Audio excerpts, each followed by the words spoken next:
am writing this under an appreciable mental strain, since by tonight I shall be no more.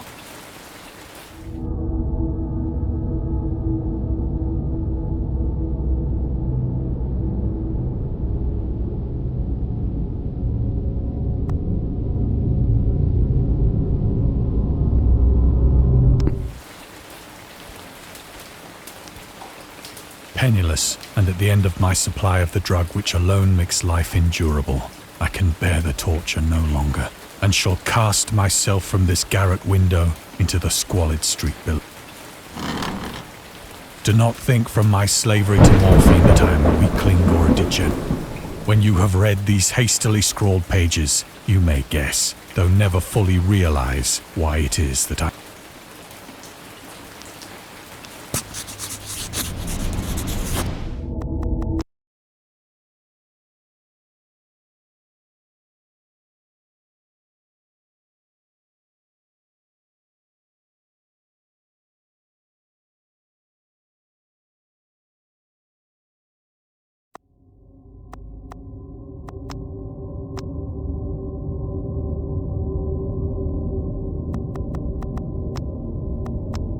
I am writing this under an appreciable mental strain, since by tonight I shall be no more.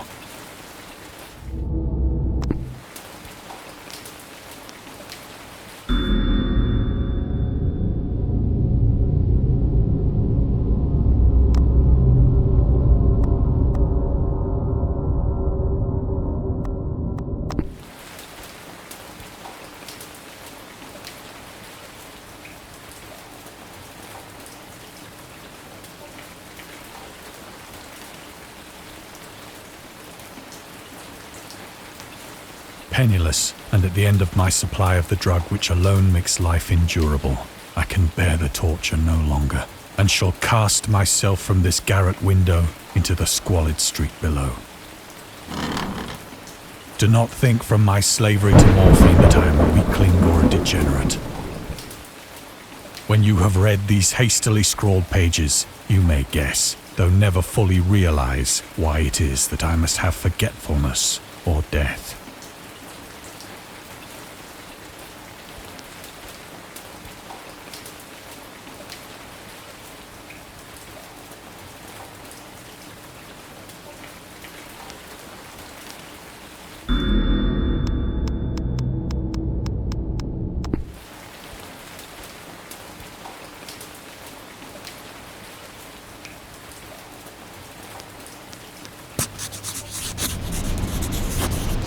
It was in one of the most open and least frequented parts of the broad Pacific that the packet of which I was supercargo fell a victim to the German sea raider.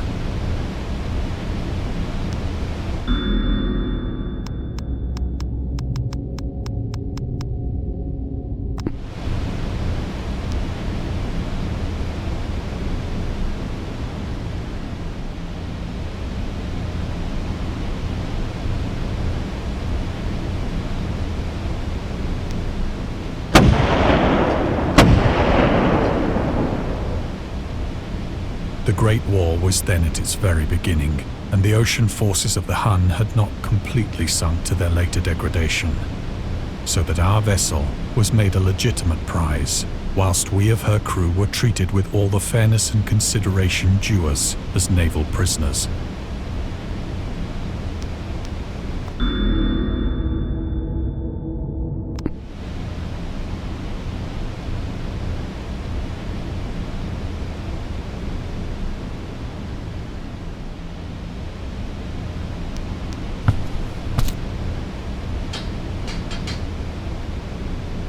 So liberal, indeed, was the discipline of our captors, that 5 days after we were taken, I managed to escape alone in a small boat with water and provisions for a good length of time.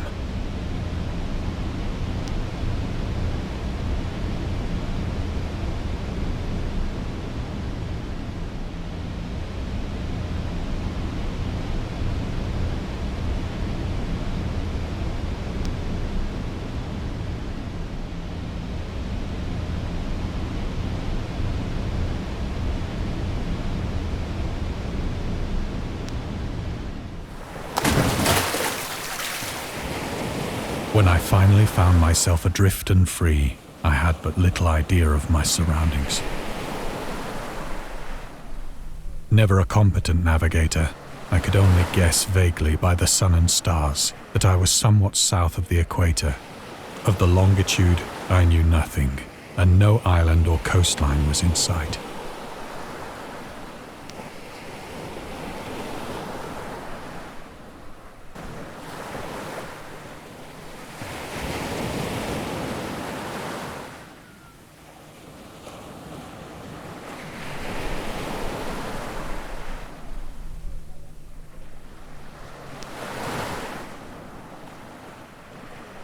The weather kept fair, and for uncounted days I drifted aimlessly beneath the scorching sun, waiting either for some passing ship or to be cast on the shores of some habitable land.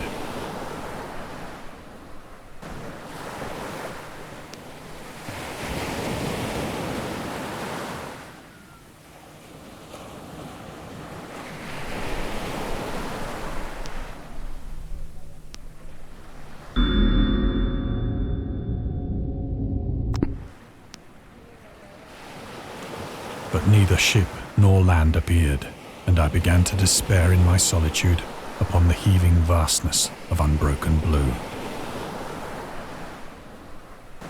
The change happened whilst I slept. For my slumber.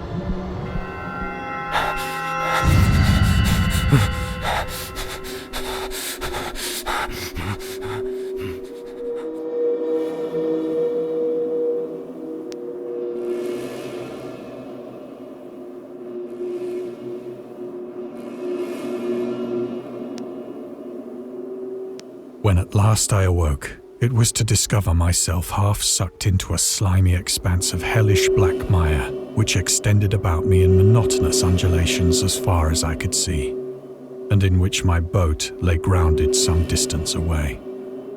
Though one might well imagine that my first sensation would be of wonder at so prodigious and unexpected a transformation of scenery, I was in reality more horrified than astonished. For there was in the air, and in the rotting soil, a sinister quality which chilled me to the very core. The region was putrid with the carcasses of decaying fish and of other less describable things which I saw protruding from the nasty mud of the unending plain.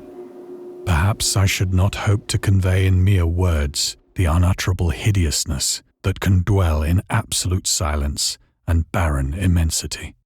There was nothing within hearing and nothing in sight save a vast reach of black slime. Yet the very completeness of the stillness and the homogeneity of the landscape oppressed me with a nauseating fear.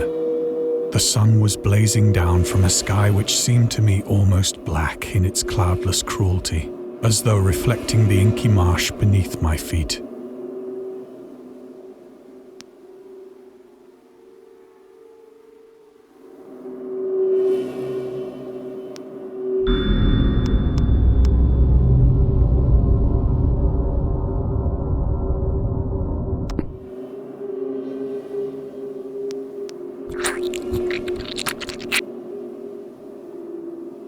As I crawled into the stranded boat, I realized that only one theory could explain my position.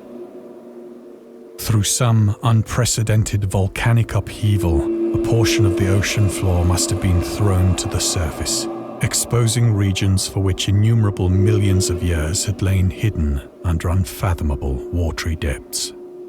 So great was the extent of the new land which had risen beneath me that I could not detect the faintest noise of the surging ocean, straining my ears as I might. Nor were there any seafowl to prey upon the dead things.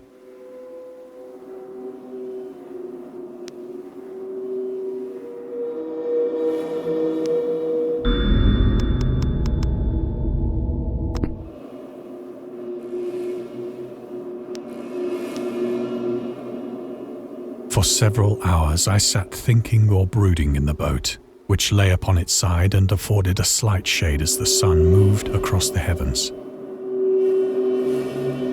As the day progressed, the ground lost some of its stickiness and seemed likely to dry sufficiently for traveling purposes in a short time.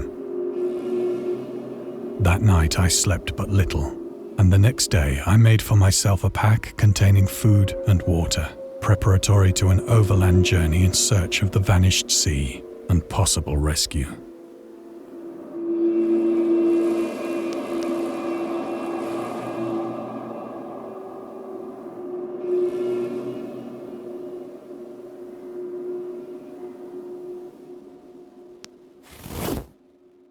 The odor of the fish was maddening, but I was too much concerned with graver things to mind so slight an evil, and set out boldly for an unknown goal.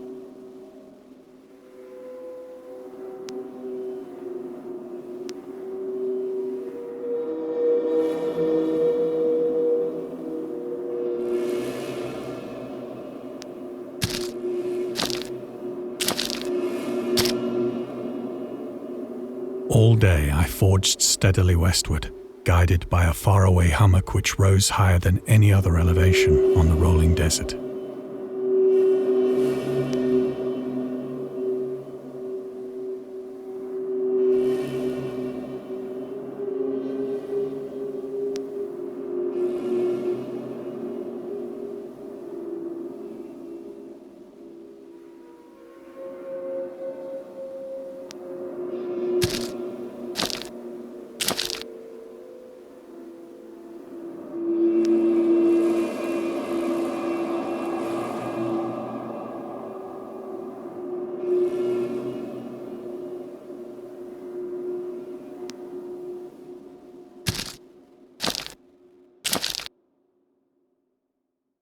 That night I encamped, and on the following day still travelled toward the hummock, though that object seemed scarcely nearer than when I had first espied it.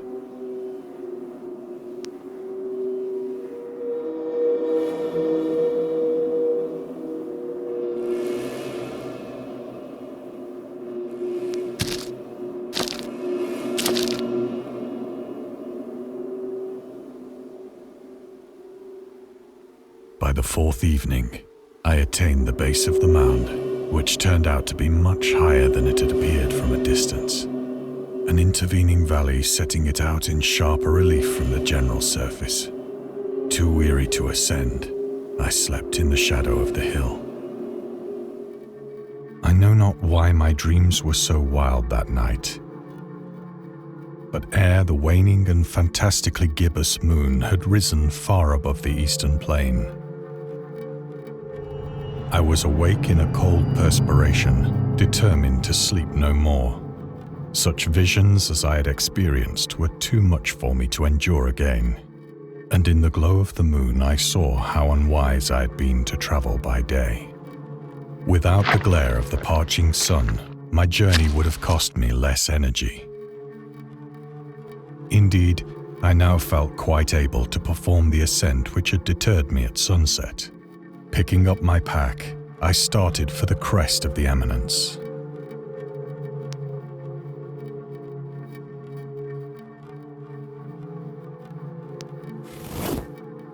I have said that the unbroken monotony of the rolling plain was a source of vague horror to me.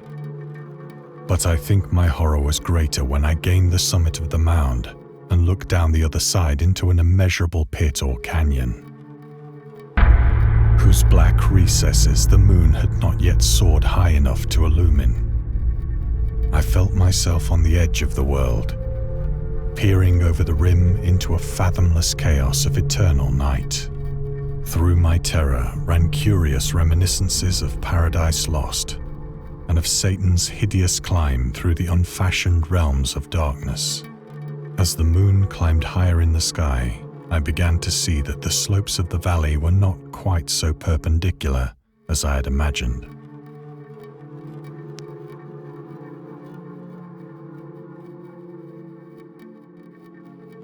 Ledges and outcroppings of rock afforded fairly easy footholds for a descent, whilst after a drop of only a few hundred feet, the declivity became very gradual.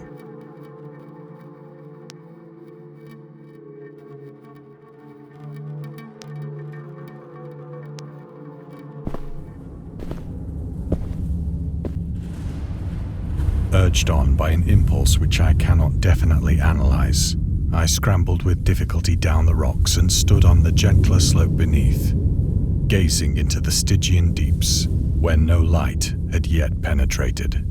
All at once, my attention was captured by a vast and singular object on the opposite slope, which rose steeply about 100 yards ahead of me, an object that gleamed whitely in the newly bestowed rays of the ascending moon.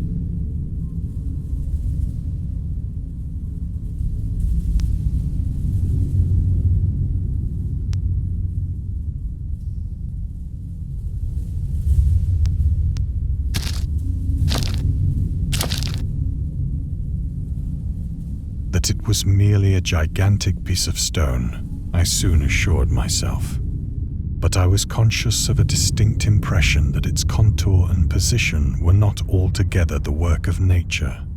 A closer scrutiny filled me with sensations I cannot express.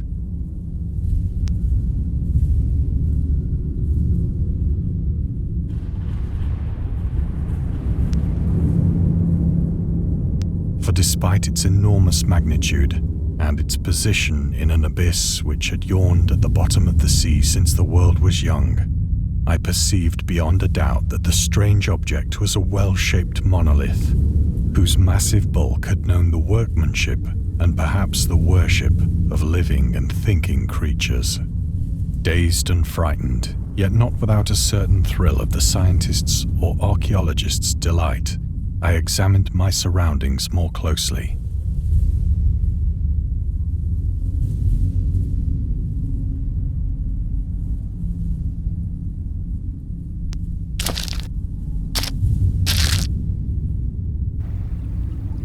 The moon, now near the zenith, shone weirdly and vividly above the towering steeps that hemmed in the chasm, and revealed the fact that a far-flung body of water flowed at the bottom, winding out of sight in both directions and almost lapping my feet as I stood on the slope.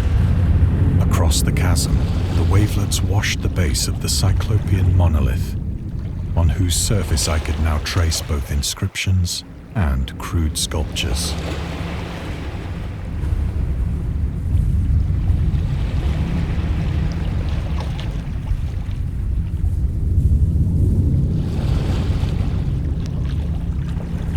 The writing was in a system of hieroglyphics unknown to me and unlike anything I'd ever seen in books, consisting for the most part of conventionalized aquatic symbols such as fishes, eels, octopi, crustaceans, mollusks, whales, and the like.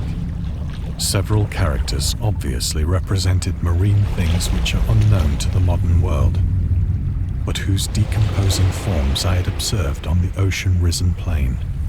It was the pictorial carving, however, that did most to hold me spellbound.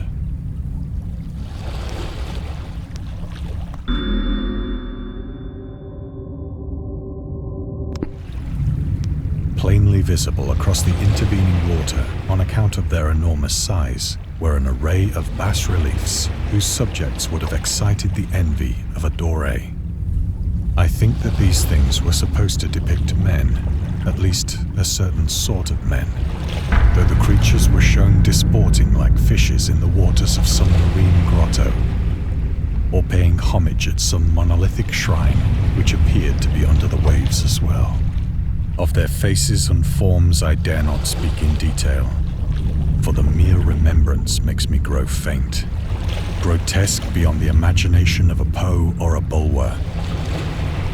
They were damnably human in general outline, despite webbed hands and feet, shockingly wide and flabby lips, glassy, bulging eyes, and other features less pleasant to recall.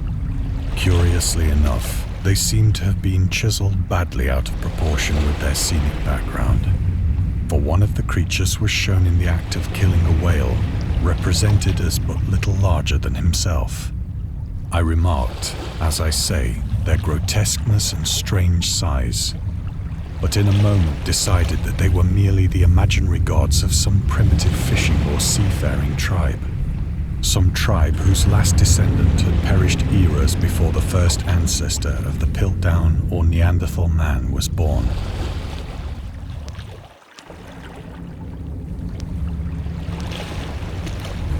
awestruck at this unexpected glimpse into a past beyond the conception of the most daring anthropologist. I stood musing whilst the moon cast queer reflections on the silent channel before me. Then, suddenly, I saw it. With only a slight churning to mark its rise to the surface, the thing slid into view above the dark waters.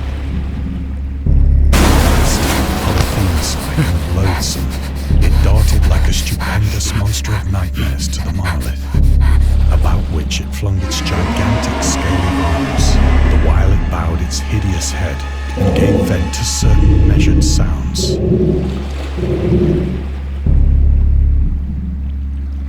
I think I went mad then. Of my frantic ascent of the sloping cliff and of my delirious journey back to the stranded boat, I remember little.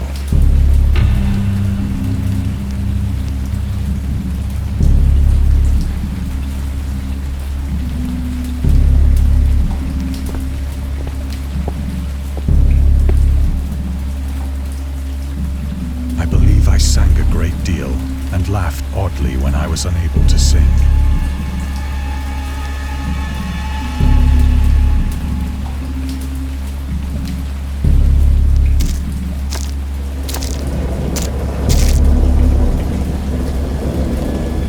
Indistinct recollections of a great storm sometime after I reached the boat. At any rate, I know that I heard pearls of thunder and other tones which nature utters only in her wildest moods.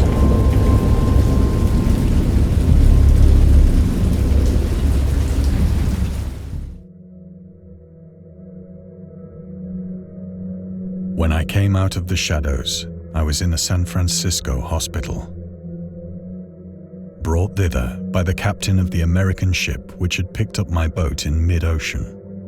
In my delirium, I had said much, but found that my words had been given scant attention. Of any land upheaval in the Pacific, my rescuers knew nothing, nor did I deem it necessary to insist upon a thing which I knew they could not believe.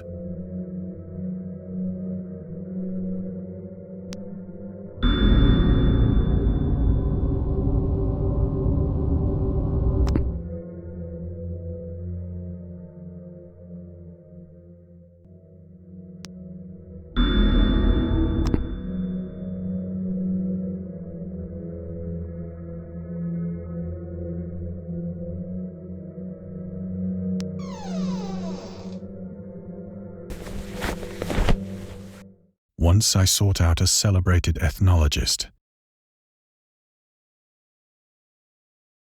and amused him with peculiar questions regarding the ancient Philistine legend of Dagon, the fish god.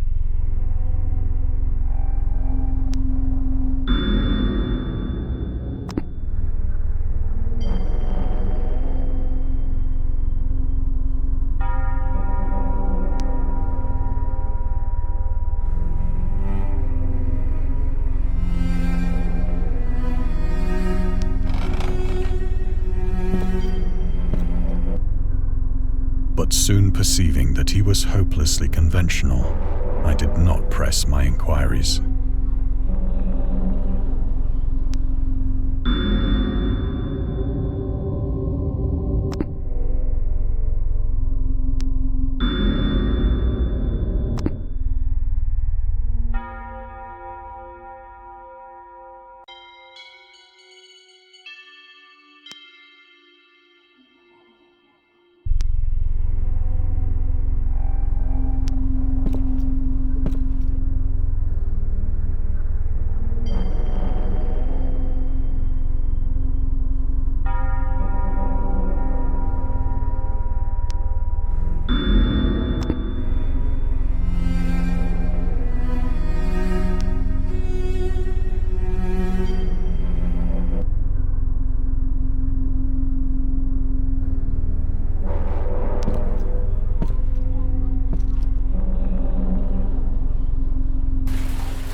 It is at night, especially when the moon is gibbous and waning, that I see the thing.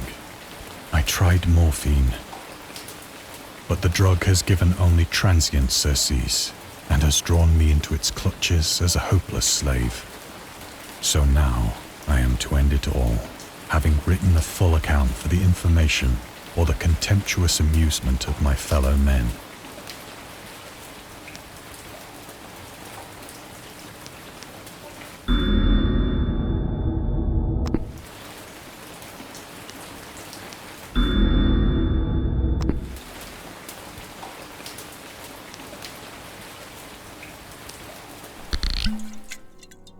Often, I ask myself if it could not all have been a pure phantasm. A mere freak of fever as I lay sun-stricken and raving in the open boat after my escape from the German man-of-war. This I ask myself, but ever does there come before me a hideously vivid vision in reply.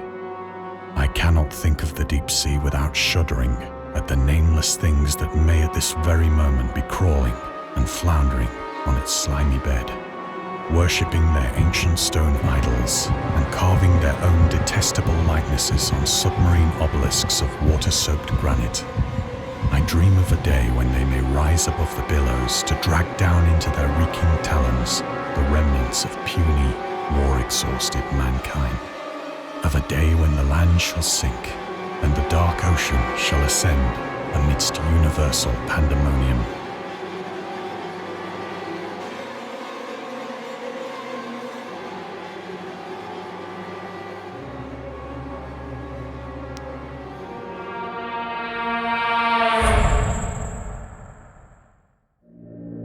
The end is near. I hear a noise at the door, as of some immense slippery body lumbering against it.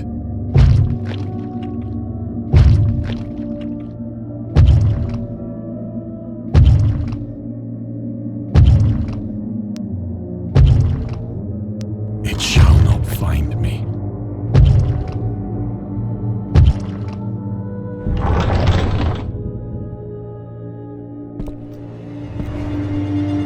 God, that hand!